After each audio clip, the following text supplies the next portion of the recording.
Baik. Nah, misalnya katakanlah setelah dimediasi, oke, bismillah kembali bersama. Ternyata kambuh lagi. Persoalannya muncul lagi. Biasanya kalau sudah babak kedua ini nggak segera diredam, ini bisa kemana-mana. Ya, bisa tambah panjang persoalannya. Ini sudah mendekati keputusasaan. Begitu juga misalnya udah 3 kali, masih bertambah juga, dan ini biasanya udah tambah dekat nih dengan memutuskan. Sebelum diputuskan. Ya, misalnya, saya sudah tidak sanggup lagi Ustadz, saya sudah terlanjur sakit. Wah, itu sakitnya udah sakit, bukan lagi sakit, tapi sakit gitu. Terlanjur sakit. Iya, kalau masih sakit masih bisa diukur lah gitu ya. Deden ya? Biasanya kalau makin sakit suaranya makin pelan, Ustaz. Gimana? Gimana? Saya tadi udah umpamakan itu, Ustaz Deden mah curang. Saya udah coba sakit gitu kan, itu sakit banget berarti nyelekit. Gini Ustaz. Tapi kalau contohnya. Jadi gak ada suaranya. Tapi Ustaz Deden gak ada suaranya sambil ketawa. Sekarang yang saya maksud sakit ekspresinya, sakit beneran. Coba Ustaz Deden ekspresinya saya minta, Ustaz Deden lagi sakit banget tapi gak pakai suara. Gimana ekspresi mukanya kira-kira?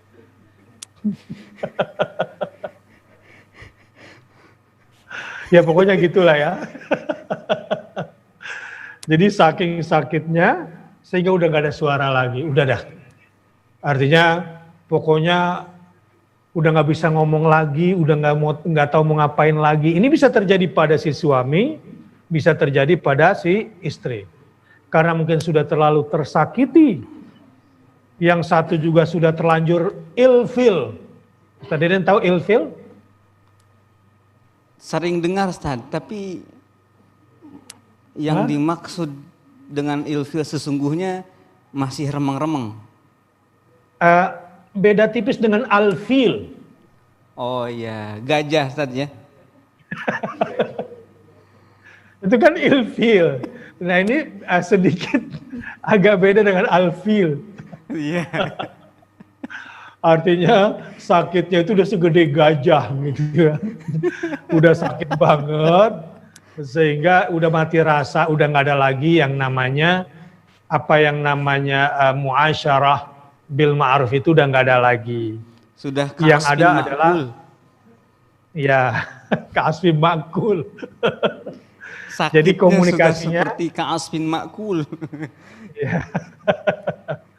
Komunikasinya sudah saling menyakiti.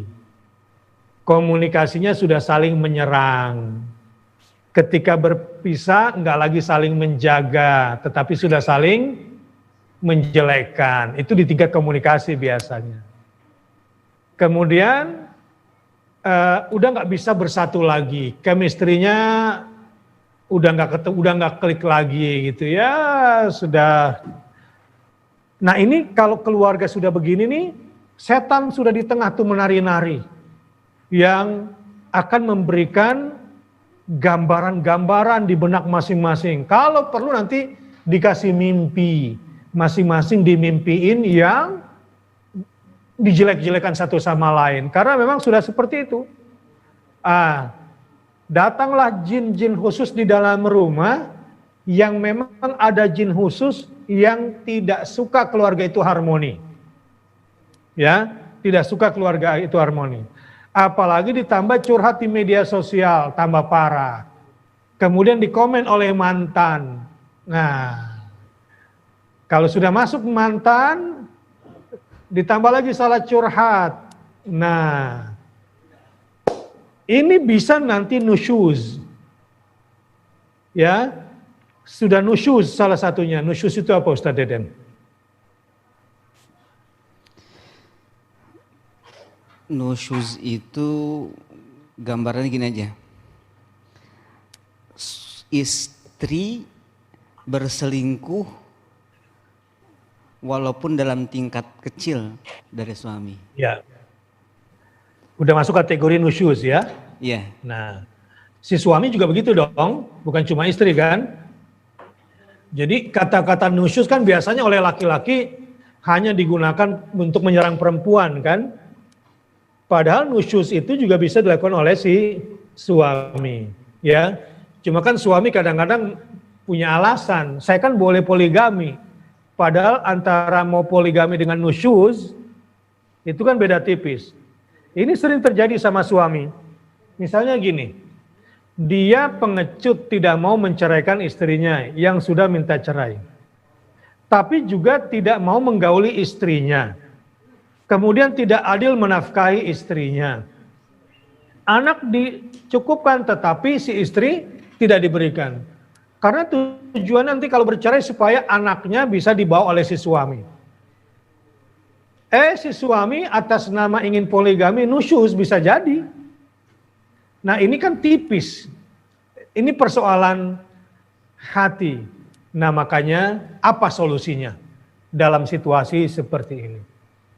Buka di surah Al-Baqarah ayat 229.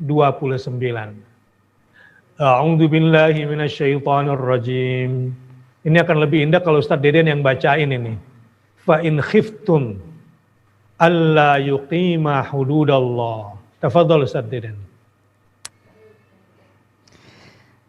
A'udzu billahi minasyaitonir rajim. فإن خفتم ألا يقيما حدود الله فلا جناح عليهما فيما افتدت به. Enggak dari awal Ustaz, at-talaqu marratan. Di tengah-tengah kepanjangan. Kepanjangan kalau dari awal. Iya. Nah, gitu. Sampai di situ aja ya. Iya, sampai di situ aja. Tilka hududullahi fala ta'taduha wa man yata'adda hududallahi fa ulaika humuz zalimun. Ya. Jika kamu khawatir bahwa keduanya atau suami istri ini tidak dapat menjalankan hukum-hukum Allah, nah ini kan kepada si hakam nih dikatakan kira-kira begitu ya. Jadi yang menjadi patokan kelihatannya di sini adalah alla yuqima hududallah. Ah gitu ya patokannya ya. Hudud. Nih sebelum mengambil keputusan cerai bukan soal ekonomi, bukan. Ya. Walaupun kita lihat antrian panjang itu ekonomi semua urusannya. Memang ekonomi ada hubungannya dengan salah satu unsur yang membolehkan adanya perceraian. Tapi bukan ekonomi yang menjadi tekanan. Hududallah. Jika kamu khawatir bahwa keduanya si suami istri itu tidak dapat menjalankan gitu ya, menjalankan hukum-hukum Allah, tidak mampu menjaga batasan-batasan Allah, maka tidak ada dosa atas keduanya tentang pembayaran yang diberikan oleh istri untuk menebus dirinya. Ini namanya khulu'. Jadi si istri melepas diri dari ikatan suaminya dengan membayar maharnya. Ya, melepaskan maharnya kepada si suaminya.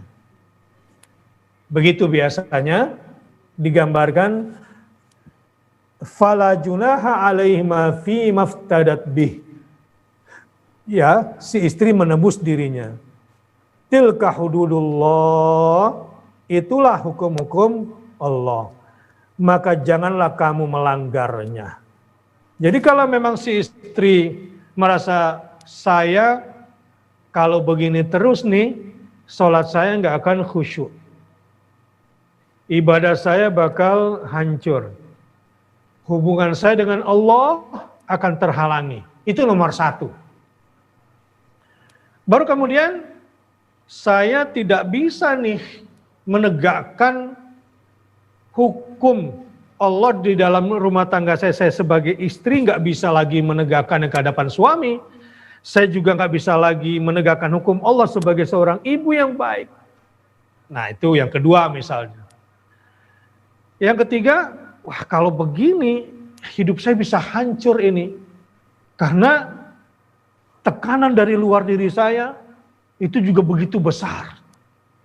Nah dalam kondisi seperti ini, memang perempuan dalam kondisi yang sangat lemah. Kalau dalam kondisi ini si perempuan salah konsultan, salah curhat, salah teman, salah lingkungan, nah selesai dia sudah masalah. Langsung misalnya masuk arisan janda-janda sakinah misalnya. Udah cerai aja, ngapain lu kayak gini, harga diri lu, bla bla bla bla bla bla bla bla. Bukan hududullah, nah ini bahaya. Tapi kalau yang diambil keputusannya adalah demi menegakkan hukum-hukum Allah, batasan-batasan Allah tidak dilanggar, lalu menyerahkan maharnya kepada si suami atau melalui KUA, ya, kemudian khulu. Khulu itu cerai dari pihak perempuan yang ingin dilepas oleh si suami lewat pihak ketiga. Dengan menyerahkan misalnya maharnya atau sebagaimana yang diputuskan oleh pihak pemerintah yang masing-masing, mungkin setiap negara punya caranya sendiri. Itulah hukum-hukum Allah, maka janganlah kamu melanggarnya. Barang siapa melanggar hukum-hukum Allah, mereka itulah orang-orang yang zalim. Nah, sampai di sini, maka mafhum dari mantuknya adalah, atau dari ayat surat Al-Baqarah 229 ini, berarti tidak boleh khulu, itu minimalnya, tidak boleh minta lepas atau tidak boleh menceraikan istri kalau hukum Allah tidak bisa ditegakkan, tidak boleh artinya mengambil keputusan. Kecuali memang ini tidak bisa ditegakkan lagi, ya sudah. Tanyalah kepada ulama, tanyalah kepada hakam dari pihak keluarga, tapi semata-mata dari hati yang paling dalam, saya ingin hidup menegakkan hukum Allah, saya takut sama Allah. Bukan karena ada yang lain. Ya kadang-kadang kan pura-puranya hukum Allah, tapi di hatinya masih ada yang lain. Ingat ya, Allah tuh tahu isi hati setiap manusia.